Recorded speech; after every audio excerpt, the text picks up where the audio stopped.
And so we are continuing in Paul's letter to the Philippians. And last time we have engaged on the advance of the gospel, wherein we've been exhorted to have our lives as an instrument to proclaim and advance the gospel. And so we're still in chapter 1, beginning, or we'll look into verses 18b up until 26 tonight. So Paul again is continuously exhorting the Philippian church to be a blessing in their lives. They have been a blessing to him, but he is exhorting to them, keep the faith and just persevere, go on, and just live your lives according to what the gospel have called you, or to what Jesus Christ have called us. And so Paul is looking ahead into his future. In context, he is imprisoned in Rome. And so you could imagine he could be thinking, what are the prospects of his life down the line? Or how long would he live? Will he ever face the emperor and have justice when he is trialed for the crimes that has been thrown at him, which we know that it ain't true. He was just proclaiming the truth of the gospel of Christ. And of course, the culture are offended and have subjected him to these afflictions and persecution. So again, I'd like to invite everyone to please stand once again for the reading of the word. Philippians chapter 1, verses 18b up until 26. That is in our, that is pages 980 in our church Bible. Beginning verse 18b. Yes, and I will rejoice, for I know that through your prayers and the help of the Spirit of Jesus Christ, this will turn out for my deliverance, as it is my eager expectation and hope that I will not be ashamed, but that with full courage, now as always, Christ will be honored in my body, whether by life or by death. Then the greatest proclamation that we have been hearing whole time. Verse 21, for to me to live is Christ, and to die is gain.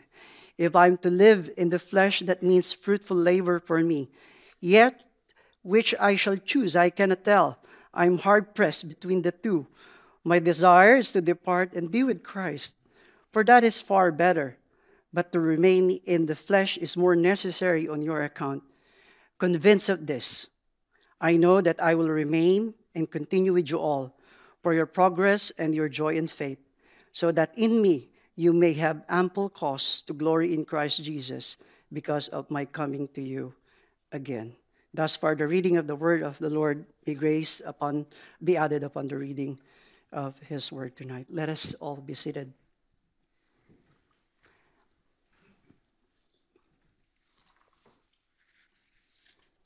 Who amongst us knows the person Nostradamus? Anyone? Nostradamus. Yep. I've heard Nostradamus in my younger years, and he is very popular in making prediction. So it's different from prophecy in the biblical perspective. He is making prediction. And one of the significant prediction that he has is regarding the death of King Henry II.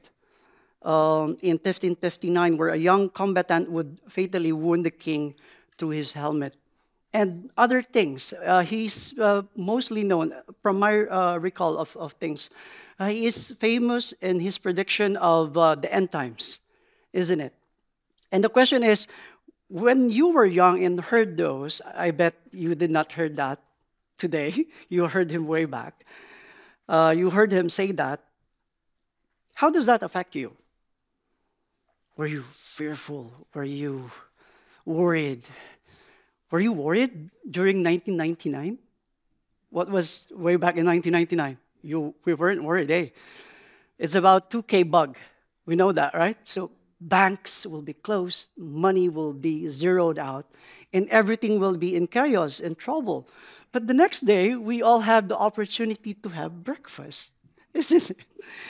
And it's a funny thing that we are so affected by these predictions of people coming from different backgrounds and all. And most recently, because of the ongoing earthquake that is happening in the Philippines, there is this one guy, I don't know where he is from. He is almost daily predicting that in this time of the month of November, there would be so much trouble, so much big of an earthquake, so much death.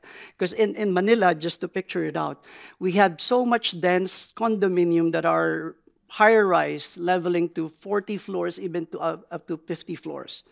And if that big one, as they call it, would hit Metro Manila would be isolated from the north and from the south, which comes, our food supply comes from, north and south. And so all these things has been being drummed in social media and in all the news. And every people are worried. Even I'll be honest, I'm worried for my daughter and my eldest, who were living right at the very fault line, or the very fault that when that earthquake hits, it would be a sure thing that it will be devastating. But what about when we read the Old Testament, the prophets who are more properly prophesying about the future? Old Testament prophets foretold the coming of Jesus as the Messiah. How does that affect you? How is it different hearing Nostradamus?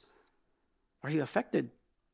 Or I think the proper question is, what would you do with the truth about Jesus that is being prophesied from the Old Testament and to the New Testament? And so what I'm driving at is the way in which Paul looks into his future as he reckons his current life being imprisoned with the prospect of being chopped off the head, as we have known that he died. What are the prospects of his lives? And we would see in verses that we have read how Paul have looked into this future of his life. So from these verses, we can see this truth that happens to Apostle Paul. Apostle Paul faces future with joyful confidence, knowing that whatever happens is going to end up to his ultimate good, which is his deliverance or salvation that is mentioned in the text, and that Christ is honored. So tonight, it's a question of what do we see in the future, or how we will perceive our future to be in spite or in the midst of all these troubles that is happening. I don't know if it is true. I saw the other day that there was a study, I think pertaining to Mount Taranaki, that it is being seen as to be erupting anytime soon. I don't know if that is true. And New Zealand is rightly sitting in so many volcanoes, right? And so I talked to Russell earlier this morning about these things. And I have a feeling of my heart being troubled going back and looking back at the Philippines. But I see Russell, he's not even bothered. So I'm not saying this for Russell, of course, to laugh his ears or what. But that is the stability of Paul has in his mind. Not only in his mind, but the truth that sits in his heart, looking into the future of his life, concerning his very own life, and concerning the ministry that the Lord have entrusted to him, being the apostle to the Gentiles. So Apostle Paul continues to exhort us concerning the life at present and at the future, and with all these uncertainties of the future, with all the afflictions and difficulties in life, either by our own sin, we still sin, so Satan's arrows, or even by the providence of God. How do we react? How do we see life? And how do we have that kind of perspective in life? Tonight, two wonderful treasures that Paul have seen and have reckoned and have really held on to his life. The golden telescope and the golden gracious map. So I hope that we could pull this through and just give you that sense in mind. So Paul's confidence in God. So that is the first treasure that he treasures in his heart. Paul's confidence in God, where he uses the lens of the truth of God. He says in verses 18b, after saying that Christ is proclaimed, and there are people who's proclaiming the name of Jesus either by their wrong motivation, by their selfish gain and all. Christ is magnified and glorified, and so in this Paul rejoices. And so the preceding verses is connection from what had transpired the prior verses. So he said, "Yes, I will rejoice." Why is he rejoicing? Because verse 19 he said, "For I know that, yes, and I will rejoice, for I know that." That is the expression of confidence, of Paul's expression of confidence in knowing God's saving work in Christ Jesus. So if we look at the life of Paul, ultimately it is an expression of confidence in God. But along the way, we see that there are some bumps and bruises and sharp curves in his life that sometimes we would perceive that he is not really gracious or being the kind of perfect Christian, as they say, as Mark and him has some rift. And as we see in the testimony of Acts, he was led by the Holy Spirit, not going to a specific portion of the region that he was intending to preach the gospel, but he was led by the Holy Spirit to Macedonia in a dream, a man calling to him in a dream, "Go to us and help us in Macedonia." So when Paul says that I will rejoice, yes, I will rejoice, for I know that, this is a truth that is in his mind, not a truth that is waiting to happen, but a kind of settled truth. So in the New Testament, when the word know or knowing or knowledge is being portrayed, it usually comes into two Greek words. The first one is ido, and the other one is ginosko. So ido is something of a factual, objective, and a state of being that is settled. So it means it doesn't change. Whether we believe something or not, if that truth is settled in God, and that is the very character of God, and the work of God in Christ Jesus, that is settled, right? So that is the kind of knowing that Paul uses when he penned this, saying that, yes, I will rejoice, for I know that. For I know that this imprisonment will end up in my deliverance. Or if we paraphrase what he is saying, yes, and I will rejoice, for I know that for a fact that I will be delivered by Christ.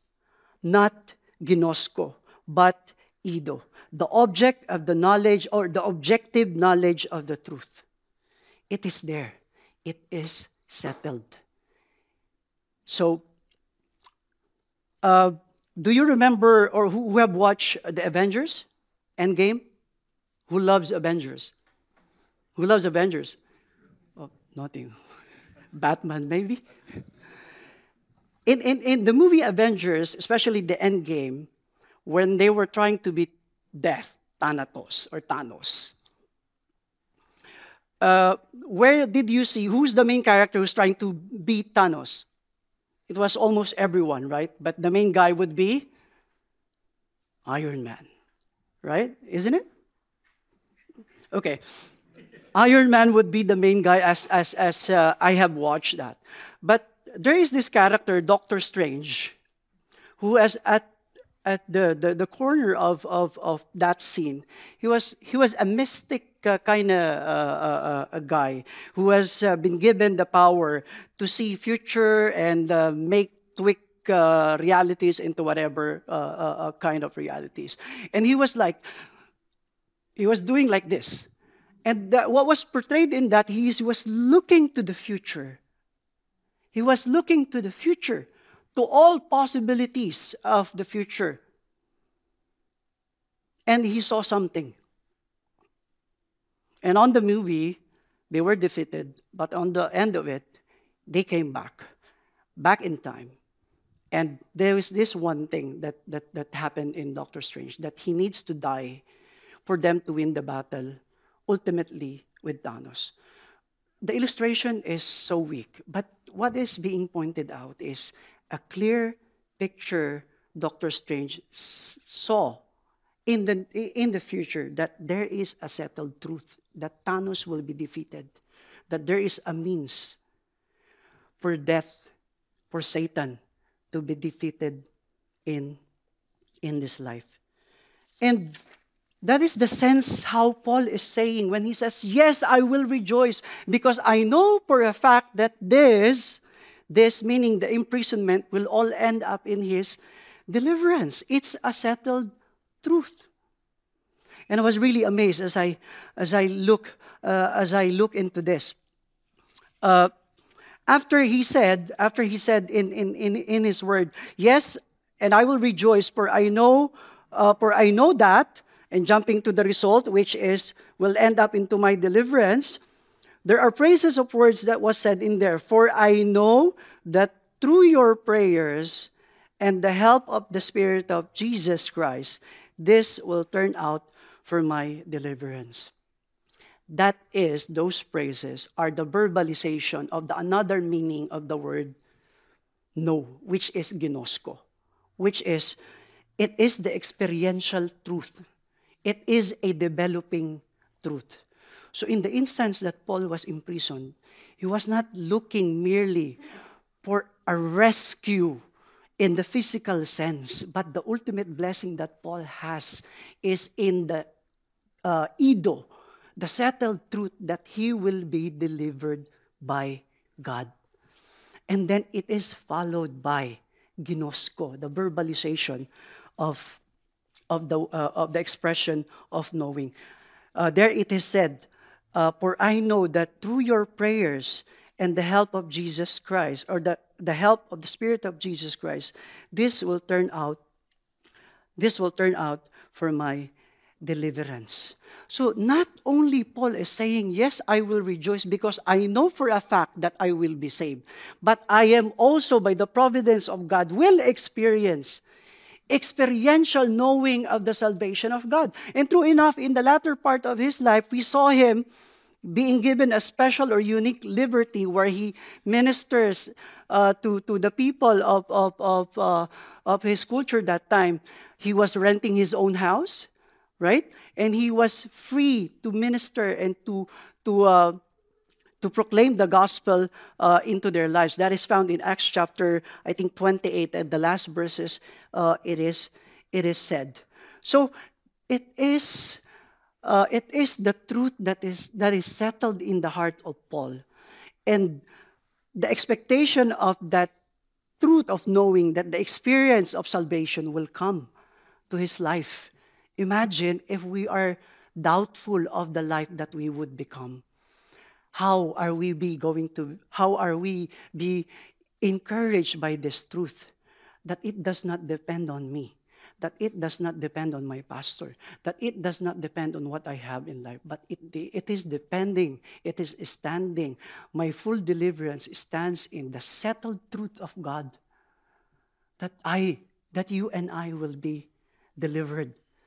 And that through the instrumentation of the church and the help of the Holy Spirit, I will have that experiential. You will experience the deliverance of God.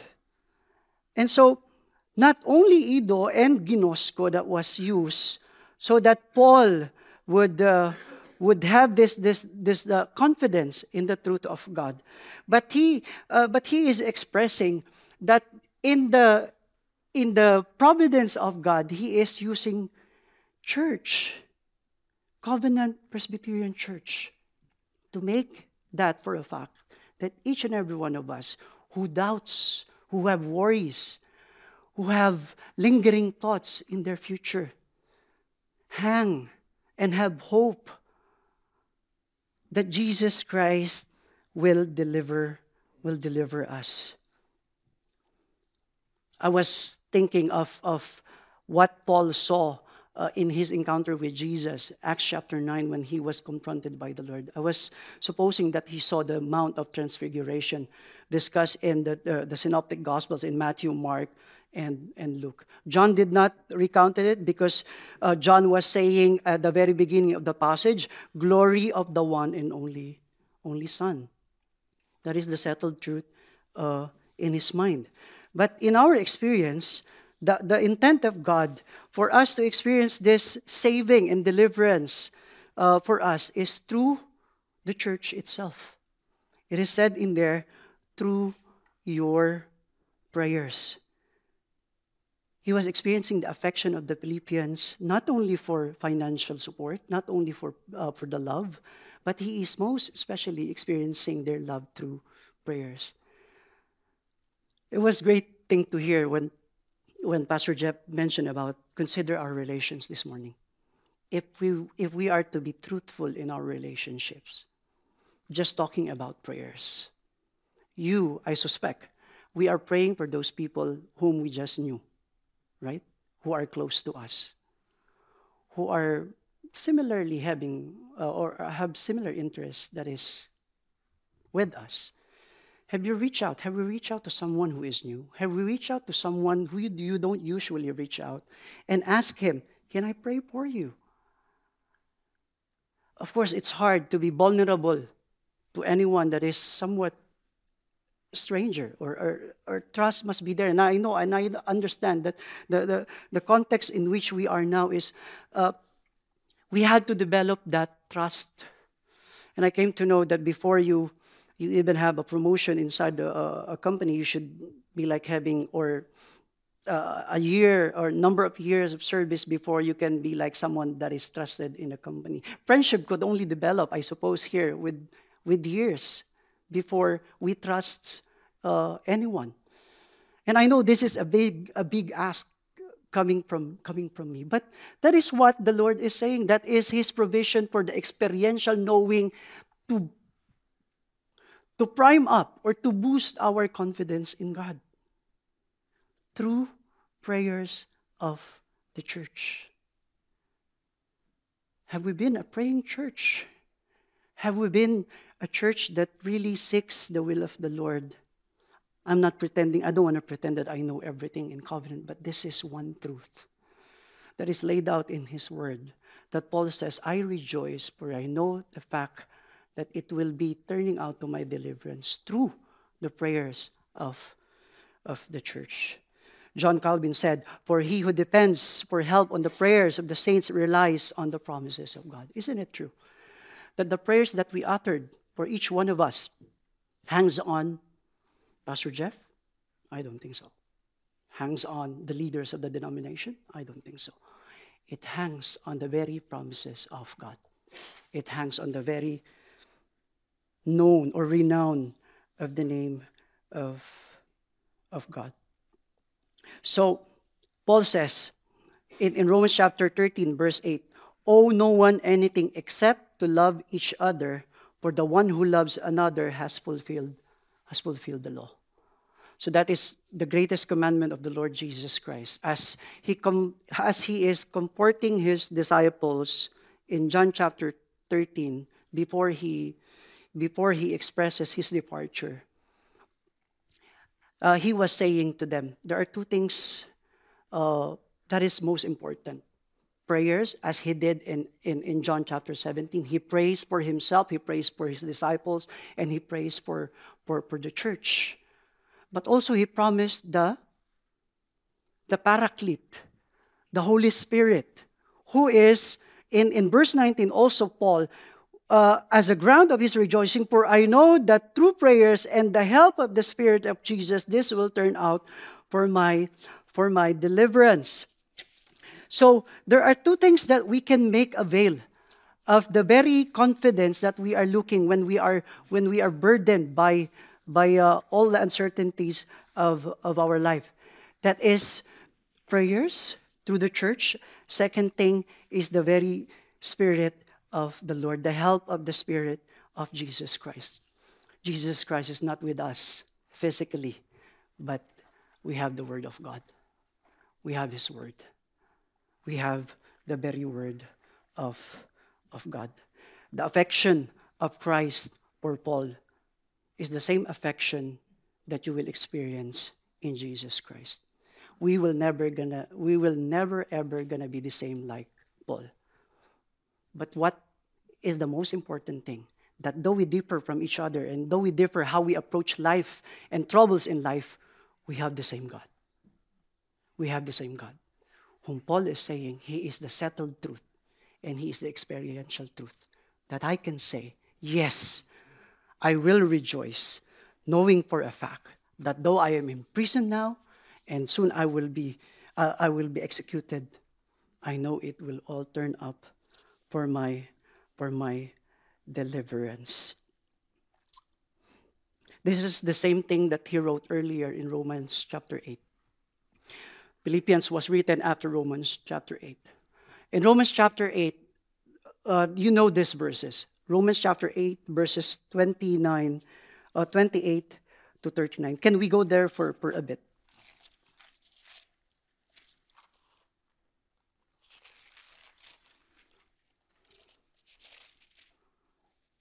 Romans chapter 8, verses 28 to 30.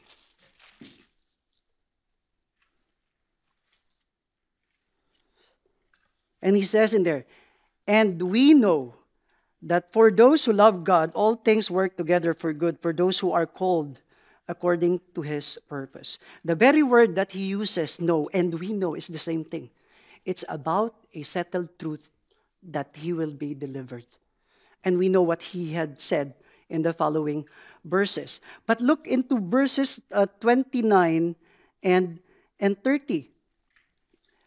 For those whom He foreknew, He also predestined to be conformed to the image of His Son, in order that He might be the firstborn among many brothers. And those whom He predestined, He called. He also called. And those whom He called, He also justified. And those whom He justified, He also glorified. We have experienced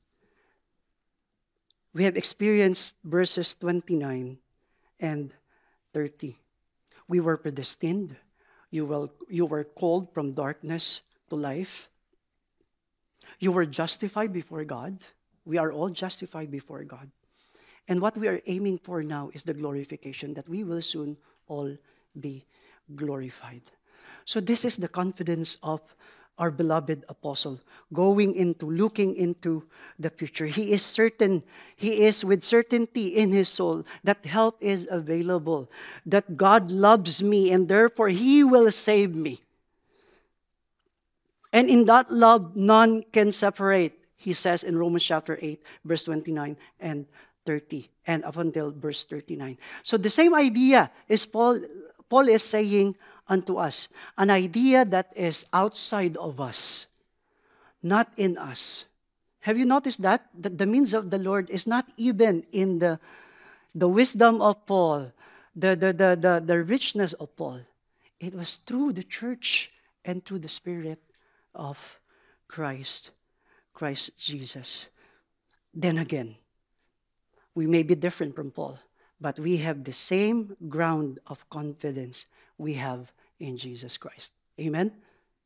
Amen. We have that same confidence in Christ. And so as we think about it, as we think about this confidence that we have in Christ Jesus, with all the imprisonment that we may have, sickness, serious illness, a sister from Rotorua has been diagnosed with cancer, and as I've heard, it is terminal. So it's not a matter of if it is, but it's a matter of when. We have so much problem in this world. Kids, our society, corruption, all of these things bothers us so much. And if we will be honest of ourselves, if we would assess ourselves, if these things happen, what do we see? We struggle because we are weak. We don't have that capacity. We don't have that knowledge in of ourselves, because that knowledge comes outside of us. It comes from Christ. The very lyrics of the song that we have sang this morning comes from the Heidelberg Catechism, What is our hope in life and death? And you would see in that lyrics, let me just read some of the verses in there. Unto the grave, what we will sing, Christ, He lives. Christ, He lives. And what reward will heaven bring? Everlasting life with Him. Then we will rise to meet the Lord, and sin and death will be destroyed, and we will feast in endless joys when Christ is ours forevermore. That is the settled truth, brothers and sisters, that we have in our Lord Jesus Christ. So for all the imprisonment that we have, all that hinders us to look into this golden telescope that God has given us, to see that truth, to see that truth in the lens of God's faithfulness in our lives, we can do this two things. So as I've already mentioned, ask someone to pray for you. Ask someone to pray for you. Or ask someone for you to pray for them. Pray for them. And when someone asks for prayers, this is, I think, usually happening. When someone texts you, or someone in Facebook posts something that needs prayer, and then we respond and say, we are praying for you.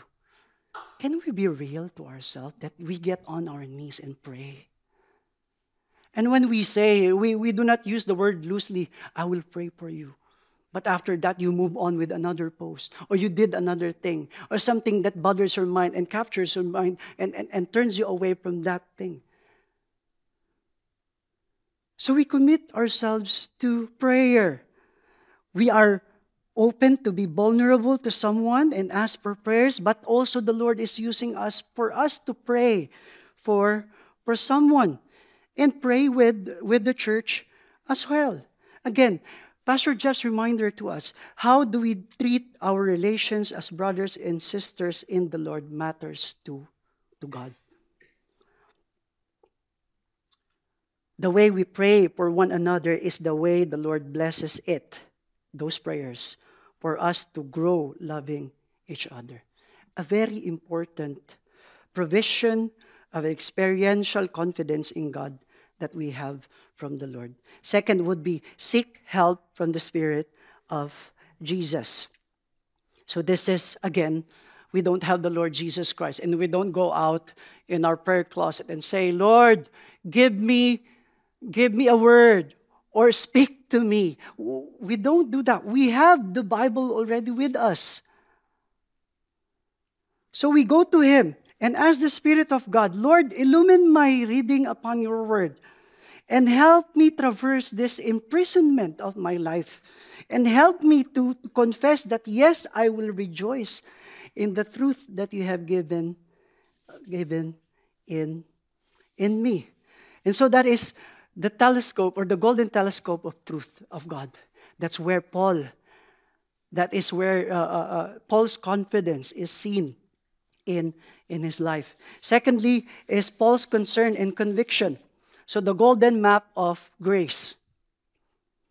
He says in there, and so, for to me to live is Christ, and to die is gain. But the following and the preceding verses somewhat disconnected to verse 21, as he goes on to say, if I'm to live in the flesh, that means fruitful labor for me, yet which I shall choose I cannot tell. I am hard-pressed between the two. My desire is to depart and be with Christ, for that is far better, but to remain in the flesh is more necessary. This is precisely us in our redeemed status, in our sanctification. If we are going to be honest to ourselves, we are no better than Paul. We said a second ago, for me to live is Christ. Then the next second, we will look into it. Lord, what should I do? Do I need to be in the flesh and to produce more fruitful labor for you? Lord, I want my desires to be with you. And I'm saying there is a soft sense of tension in the heart of Paul. And that is same with us. As we go and traverse the challenges of life, here we are proclaiming the truth of the Lord Jesus Christ, but experientially, there are something inside of us that weakens us and still somewhat similar to what Paul is experiencing. If I am to live in the flesh, that means fruitful labor for me. And mind the word that he used in verses 23, especially the last part. I am hard-pressed between the two. My desire is to depart and be with Christ, for that is far better. Is that true? It is true. It is far better to be with Christ. But is that the intention of Christ for his life at that very present? It is not. Then God made him realize, and verse 24 says, but to remain in the flesh is more necessary to you. Right after the powerful declaration of verse 21, immediately attention erupts in the heart of Paul. And the difficulty lies between his desire to depart and be with the Lord, which is really far better, versus the necessity to live imprisoned, hardship, maybe going again in the sea, being tossed in the sea, or being hurt by so many people. So the necessity to live in the flesh, to serve the Lord in the life, to serve the Lord in his life for the sake of the Philippian church, that tension is normal within us. We will experience that every day. Who's having a hard time when he wakes up in the morning to pray and read his Bible? What was the first thing are we looking for after we rise up in the morning? Oh, where is my cell phone? Who liked my messages or who liked my posts? We can be honest, brothers and sisters, before God. We can be honest and vulnerable before God. But while we are having this concern and tension, as it were, in the heart of Paul, in the very heart of us, we have the very conviction of God, which he goes on to say, but to remain in the flesh is more necessary on your account. He goes on to say in verse 25, convinced of this, for I know, or convinced of this, I know that I will remain and continue with you for your progress and joy, in faith, so that in me you may have ample cause to glory in Christ because of my coming to you again. The Lord is faithful whenever we have that tension in our hearts. He is always giving us that opportunity to see the truth of his word and to see his will and his desire for us. Especially when we pray, we are not praying for our own good and for our own desire. But the truth of the matter, what is happening in our prayer is that our desire is being aligned to the will of God. And that's every answered prayer that comes from our mouth and that was granted by the Lord. Our prayers that are granted not because of the words that we use, the length of the prayers that we utter, but on the faithfulness of the Lord, of the object of our prayer. He reminds us in Romans chapter 14, verses 7 to 12. For none of us lives to himself, and none of us lives or dies to himself. For if we live to the Lord, and if we die to the Lord. So then whether we live or die, we are, or whether we live or whether we die, we are the Lord's. For this is the end. Christ died and lived again, that he might be both Lord of the dead and of the living. So the life that we are living in the midst of the tension is being called out and being replaced by the Lord of obedience and continuing faith in him. The word convinced there is peto, or being persuaded, continuously persuaded by the Lord. And so as we go on with this life, we see our life up and down, up and down, up and down.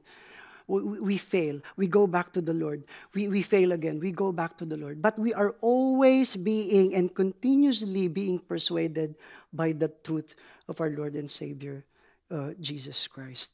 So the Master's way will prevail to make us not kicking in our feet, but make us willing to obey him and honor him with our life and to embrace His cross, His forgiveness, but also to embrace in submission His crown. The Christian life is both. The cross, the beauty of the cross, and the submission to the crown of Jesus Christ. We may have this tension, but the Lord will provide for that conviction that we will rise up to the occasion and we will say to Him, Lord, I will obey what you commanded me. So he goes on to say, I will remain and continue for you all for your progress and joy in faith. So continue serving the Church of Christ. That's how we express our obedience to the Lord. When He convicts us that, Erwin, it's okay if you're failing in this regard, but your life doesn't depend on you. But I'll give you grace so that you can stand up within these tensions, and I'll give you, and I'll convict you, and I'll persuade you, and that's so that you would serve me in your life. So continue serving the Church of Christ, my fellow brethren. We must have this notion or truth in mind that you will remain and continue with our brothers and sisters inside Covenant Presbyterian Church, or maybe outside of it, Lord willing, to minister to them and to help them in all of their struggles in their life. We have to have that family mentality. No one is left behind. We are not just a group of people who gathers every Sunday at a certain day just to be with each other. But the Lord is making His way through in the life of this church, in my life, in our lives, through the blessings of conviction and continuously persuading us that He is the King, that He is the Lord of our lives. Be an advocate of growth and cultivate joy in faith. So he says, for your progress and joy in faith.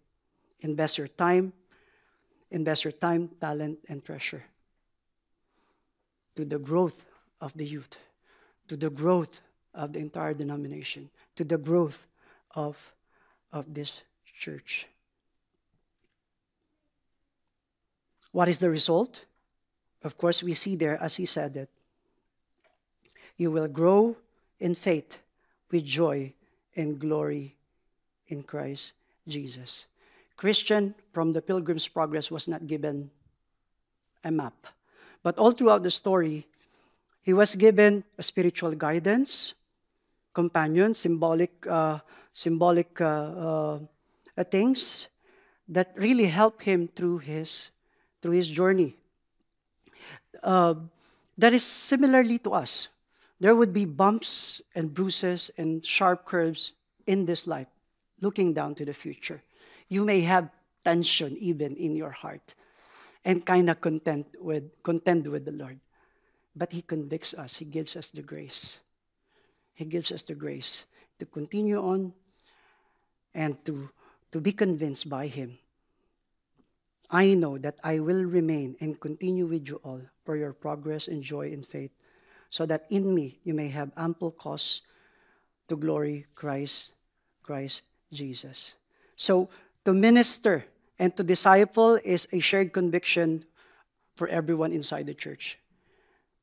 To minister and to disciple is a shared conviction of everyone inside the church. This does not only reside in the pastors' lives.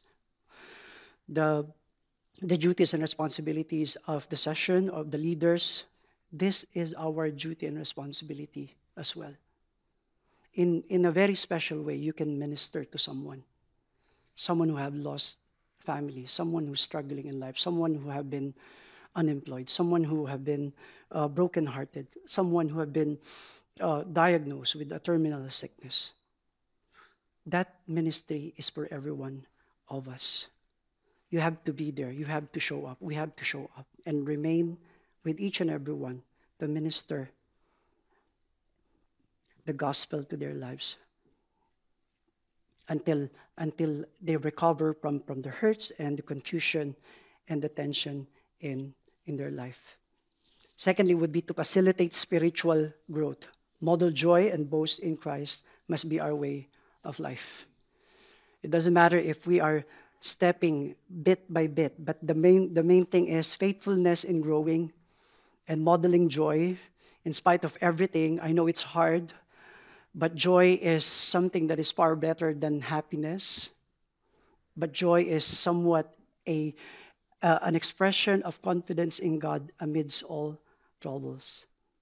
And I know I have seen a lot of this situation inside Covenant Presbyterian Church, and I'm so blessed that I have witnessed those. Lastly, boast in Christ, our way of life. As Paul looks into the future, he does not look into himself. He looks into the very Lord that he is serving.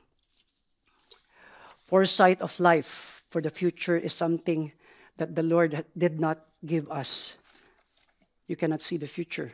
No one can see the future. But he gave us something far better than predictions. He gave us the knowledge of Ido, a settled truth.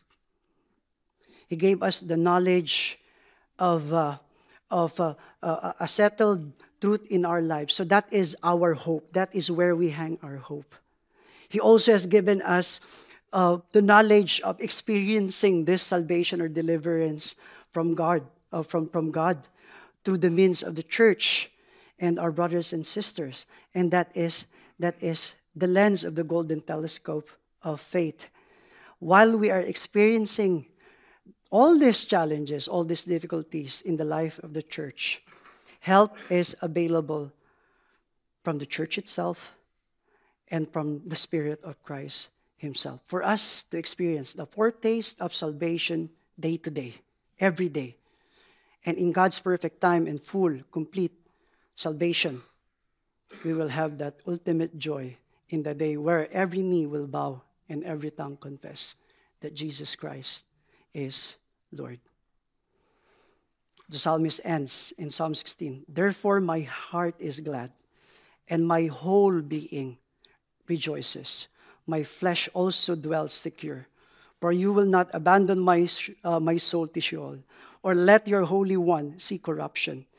You made known to us, Lord, the path of life, and in your presence there is fullness of joy. At your right hand are pleasures forevermore." In Christ's name we pray. Amen.